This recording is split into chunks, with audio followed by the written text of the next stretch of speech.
ये लोकतंत्र की हत्या है।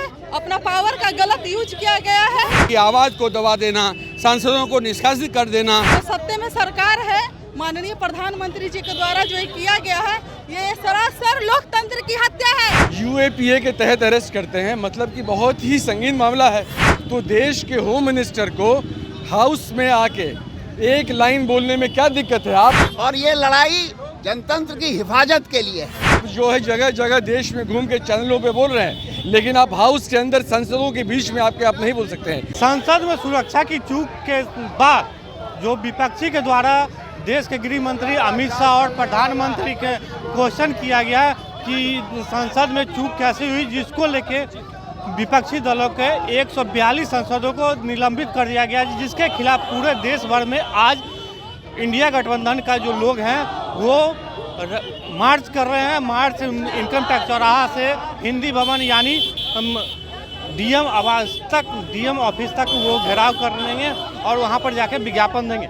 और देखिए यहाँ पर माले के लोग हैं, आरजेडी के लोग हैं, जदयू के लोग हैं। हम उनसे बात भी करेंगे कि क्या इनकी जो मंशा है, जो सांसदों को निलंबित किया गया उसको लेके ये सब मार्च कर रहे हैं, तो हम बात करेंगे। मैडम, आप लोग मार्च कर रही हैं क्या?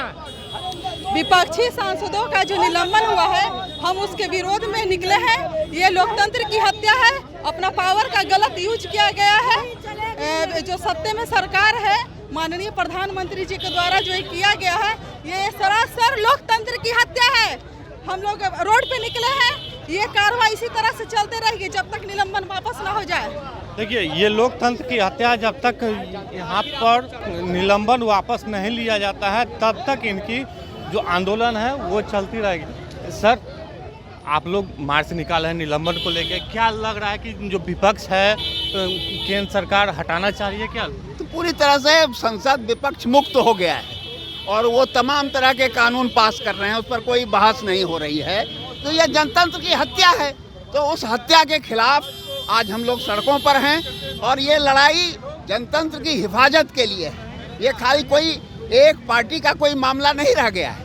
अगर यही होता रहा तो फिर इस देश में कोई जनतांत्रिक गतिविधि नहीं रहेगी। कोई आप मीटिंग नहीं कर सकते हैं, कुछ नहीं कर सकते हैं। और जो कानून वो बना रहे हैं उसमें वो पूरी तरह से आपके तमाम गतिविधि को राजद्रोह करार देंगे, देशद्रोह करार देंगे। देखिए, जो बड़ी बुरी स्थिति है। देखिए, इनका साफ तौर पे कहना है कि ये अब बुरी स्थिति है, क्योंकि जब तक निलंबन वापस नहीं लिया जाएगा तब तक हम लोग मार्च करते रहेंगे। देखिए, और भी लोग हैं, उनसे भी बात करेंगे कि क्या इनकी मंशा है और क्या आगे की रणनीति होगी। सर, आप आरजेडी से हैं, जो सांसदों का निलंबन हुआ है, क्या लग रहा है कि देश भर में सांसदों को, विपक्षी सांसदों को हटा दिया जाएगा लोकतंत्र से? लोकतंत्र पे तो खतरा है ही। हम लोग तो शुरू से बोल रहे हैं। और आज आप जो है संसद पे हमला होता है, आप लोगों को अरेस्ट करते हैं, यूएपीए के तहत अरेस्ट करते हैं, मतलब कि बहुत ही संगीन मामला है। तो देश के होम मिनिस्टर को हाउस में आके एक लाइन बोलने में क्या दिक्कत है? आप जो है जगह जगह देश में घूम के चैनलों पे बोल रहे हैं, लेकिन आप हाउस के अंदर संसदों के बीच में आप नहीं बोल सकते हैं, क्योंकि आपके ईगो को हर्ट करेगा। देश ईगो से नहीं चलता है, समाज को बांध के चलता है, सब लोगों को साथ लेके चलता है। देखिए, साफ तौर पे इनका कहना है कि देश ईगो से नहीं चलता है, समाज को लेकर चलना पड़ता है। सर, जिस तरीके से जो सांसदों का निलंबन हुआ, आप लोग मार्च कर रहे हैं, क्या लग रहा है कि ये मार्च से केंद्र सरकार को कुछ फर्क पड़ने वाला है? और देखिए, मुझे तो लगता है कि मोदी सरकार तानाशाही के रास्ते पर चल निकल पड़ी है और हिंदुस्तान की जनता अब इस बात को समझ रही है। इस तानाशाही को निर्णायक तौर पर परास्त करने के लिए एक बड़े मुहिम की ज़रूरत है और आज से इसकी शुरुआत हो रही है। अब मुझे लगता है पटना की धरती जिस तरह से तानाशाहों के खिलाफ बड़ी बड़ी लड़ाइयों का गवाह बना है, हमारा जो प्रतिवाद है ये संपूर्ण देश में एक बड़े जन आंदोलन का शक्ल ग्रहण करेगा और मोदी की तानाशाही से देश को मुक्त करेगा। संसद और लोकतंत्र की गरिमा को बहाल किया जाएगा। आज आप लोग का क्या प्रोग्राम है?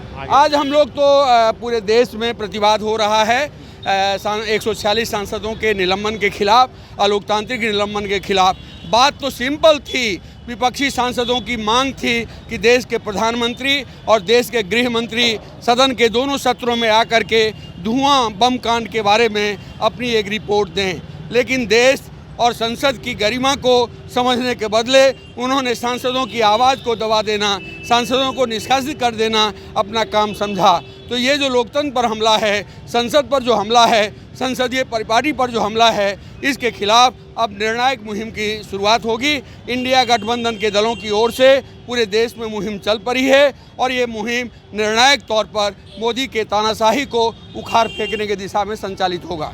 देखिए, जिस तरीके से जो सांसदों का निलंबन किया गया था, तो अब इनका यही है कि अब इंडिया गठबंधन अब निर्णायक मोड़ पर आ चुकी है, क्योंकि यह निलंबन वापस नहीं लिया गया तो इनका आंदोलन और आगे तेज चलता रहेगा। आलोक कुमार दास, पटना।